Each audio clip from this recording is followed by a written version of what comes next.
Hi everyone, my name is Gabby Gigan, and today I'm going to talk about two companies in the retail sector. The two companies I chose to talk about are Macy's and Stitch Fix.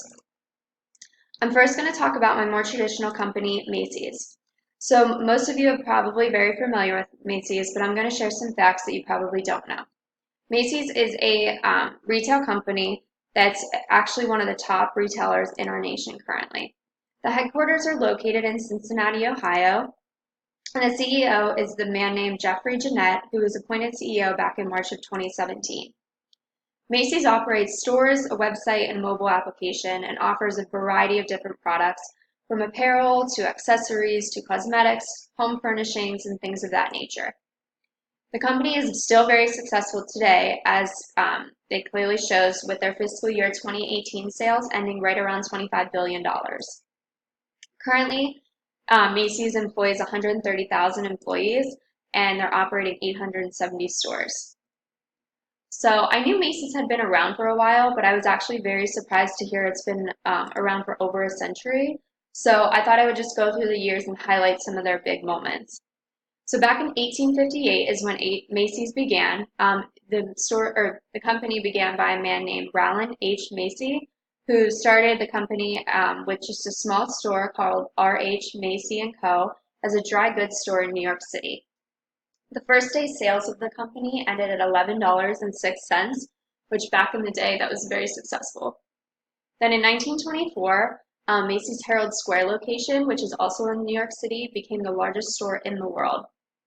This was also a very big year for Macy's as they launched their first parade, which today is very popular and well known and a tradition for a lot of people too. Today, 3.5 million people attend the Macy's Thanksgiving Day Parade. In 1996, Macy's joined the digital world by launching their Macys.com website. And then in 2005, they launched their customer loyalty program, which is driven by credit cards. And within first opening it, they opened up 14,000 different accounts. In 2011, Macy's began shipping internationally, which really helped them grow their customer base. And clearly this was successful for them, as in 2013, they recorded their 5th consecutive year of double-digit earnings per share increases. And that same year, they also launched their buy online, pick up in store in 10 different locations. And then later in 2018, launched this out to all locations. So my more modern company I want to discuss today is Stitch Fix. The reason I chose Stitch Fix is because it's very near and dear to me, as I'm currently a part-time stylist for them. So for those of you that don't know, Stitch Fix is an online retail styling service. The headquarters are located in San Francisco, California, but they also have offices in Austin, Texas, and then right here in Pittsburgh. The CEO is Katrina Lake. She is the one who started the company.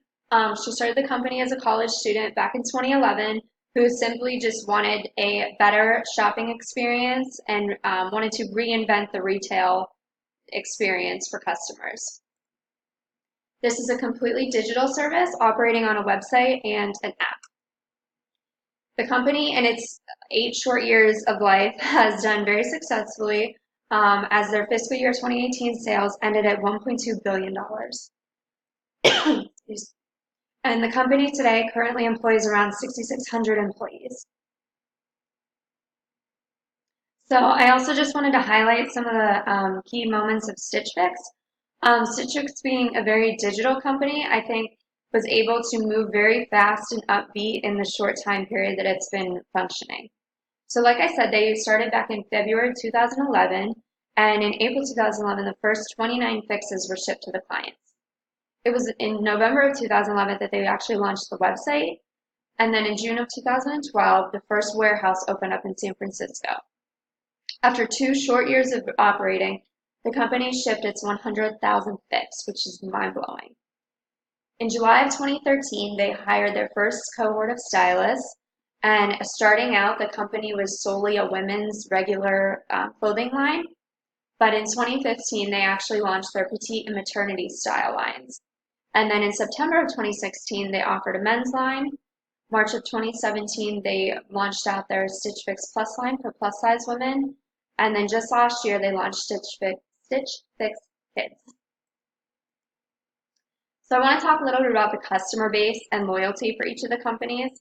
I definitely would say Macy's has a larger customer base than Stitch Fix, but that's just due to the nature of the company, and they offer a much larger variety of merchandise. In order to leverage this and keep it under control, Macy's launched their My Macy's strategy. And what this is, it's a strategy in order to make sure that Macy's stores in specific locations, sorry, in Macy's stores in specific locations are providing the proper merchandise for people and customers in that location and what they want to be seeing. Macy's also began shipping globally, which definitely helped expand their customer base. And their loyalty program that I mentioned earlier um, was able to help customers stay loyal to the company as it offered many exclusive discounts and benefits as being a member. So Stitch Fix, it's definitely a more concentrated customer base.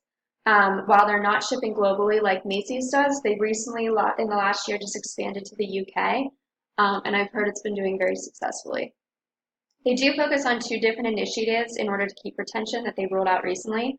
One is called Extras. So this allows for the customers to pick one additional piece of their choosing in order to put in their Fix. And these are considered to be necessary items such as like a bra, underwear, or socks. The other is the Stitch Fix Style Pass. And what this is, when customers initially request a Fix, they have to pay a $20 styling fee. But this Stitch Fix Style Pass is a one-time $49 fee so that for 12 months they can receive as many fixes as they want and not have to pay that $20 styling fee. And the nice thing is this $49 can go towards their first purchase. So both companies are using artificial intelligence today. They use them in different ways. So the way Macy's started using artificial intelligence is with their Macy's On-Call service.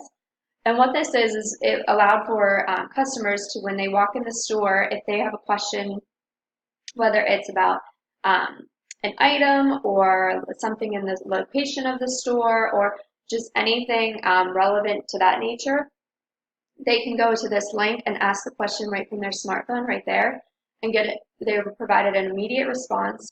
And this allowed for Macy's to collect this data and use it. And it also allowed for the customers to get a more quick and efficient answer to their question. Stitch Fix, on the other hand, truly data is the heartbeat of the company and what makes it tick.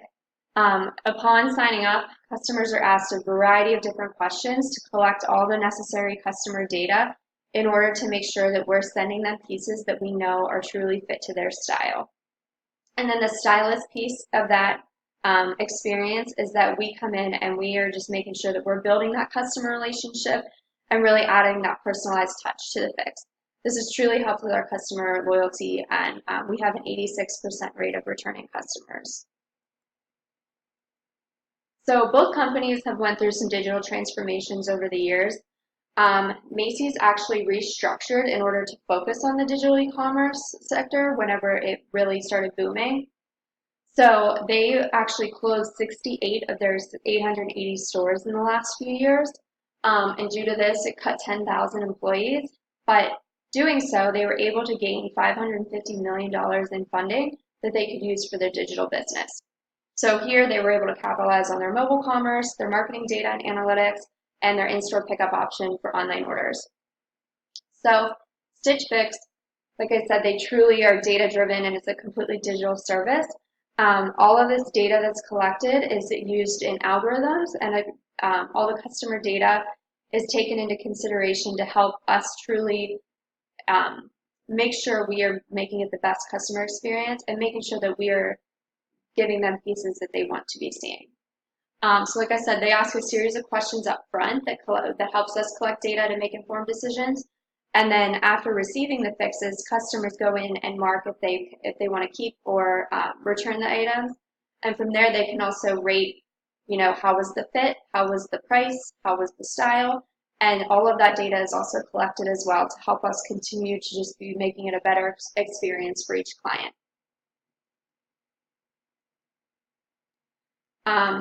So like I said, both companies are very focused on their digital maturity and continuing to evolve in this space.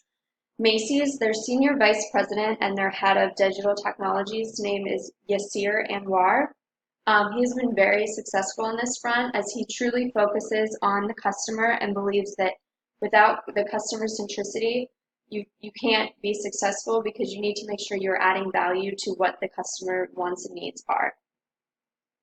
As for Stitch Fix, as I mentioned previously, the whole company is completely digitally focused. So the use of algorithms and data is not just used in the client and the stylist aspect, but just across the board for the company. They use it with their logistics, with their management and hiring, with the assignment of deciding what clients should see which stylist and vice versa, and also just deciding which kind of clothing pieces we should be carrying.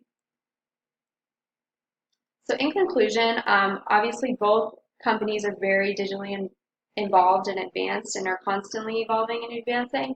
But I would say Stitch Fix is further advanced just due to the nature of the company. But the digital world, like I said, is constantly evolving, constantly changing. So in order for companies like Stitch Fix and Macy's to stay relevant and successful, they truly do need to constantly be evolving in this space and improving their AI and doing all of these things to stay relevant and successful in the business. Thank you for your time.